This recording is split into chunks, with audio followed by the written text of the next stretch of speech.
Voilà, bonjour, on se retrouve aujourd'hui pour encore une nouvelle analyse de couverture avec cette fois-ci Les Elfes Sylvains. Donc c'est un livre qui est sorti très tard dans la V4. Je suis toujours avec Adaptator qui va me tenir compagnie pour ces longues séries de vidéos. Bien le bonjour. Voilà, donc Les Elfes Sylvains. Alors déjà, moi je voudrais dire par rapport à toutes les couvertures en général de livres, je les trouve plutôt pas mal, sauf celle des Elfes Sylvains. Alors je n'aime pas du tout cette couverture en fait. Je vais d'ailleurs expliquer pourquoi. Donc déjà, je la trouve vraiment vide. On a vu que des anciennes couvertures, il y avait vraiment un concentré d'action dessus, beaucoup de détails. Celle-là, elle est vide, vide, vide. Déjà, elle est toute jaune. Pourquoi du jaune? En quoi le jaune représente les Elfes Sylvains, j'ai envie de dire. Et niveau détail, il n'y a quand même pas grand chose qui en ressort, je trouve. Donc toi, je sais que tu n'es pas tout à fait d'accord avec ça, je vais te laisser en parler un petit peu. Donc écoute, oui, moi je ne peux pas te laisser dire ça, tout simplement, parce que déjà j'ai fait cette armée, qui est une armée que j'attendais particulièrement, parce que j'ai toujours aimé les elfes. Moi cette couverture je la trouve sublime, personnellement, déjà au niveau des détails, notamment de la sorcière qui est en plein milieu, elle est vraiment très très bien dessinée. Avec de belles couleurs. Donc dans l'ensemble, moi je trouve que c'est une belle couverture qui n'est pas si vite que ça. C'est juste qu'il faut aller vraiment chercher les détails.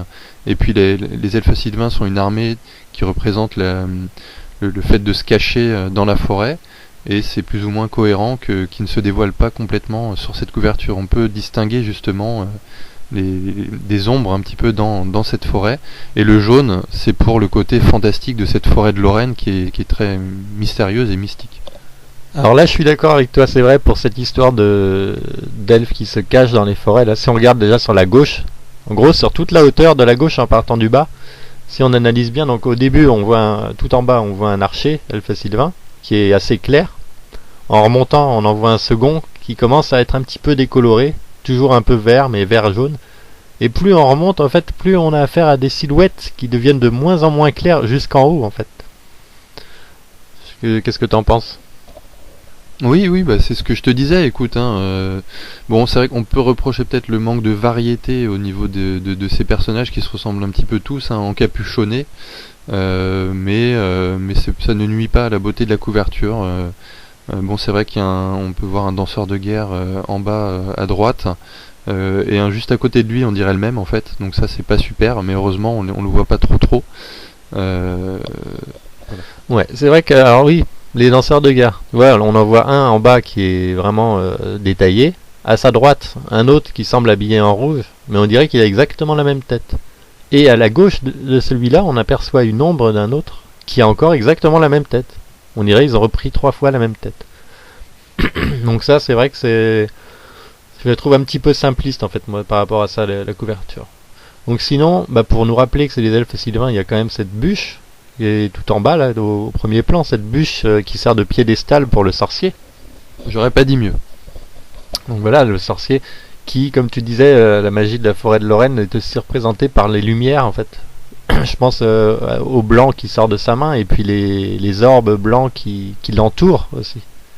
Tout ça plus rajouté à la clarté du jaune qui fait un peu une ambiance féerique. Oui, absolument. Et puis bon, tu parlais de la bûche, enfin de l'espèce de petit tronc d'arbre. On voit aussi donc son sceptre, sa couronne avec comme des cornes de cerf. Donc tout ça, ça reflète bien donc l'esprit elfe sylvain, animal et féerique quoi. Ouais, tout à fait. Donc voilà ce qu'on peut en dire pour cette couverture qui, bon, moi, ma foi ne me plaît pas beaucoup. Bon, après, tout est une question de goût. Et voilà, donc on passera à la prochaine bientôt. Au revoir.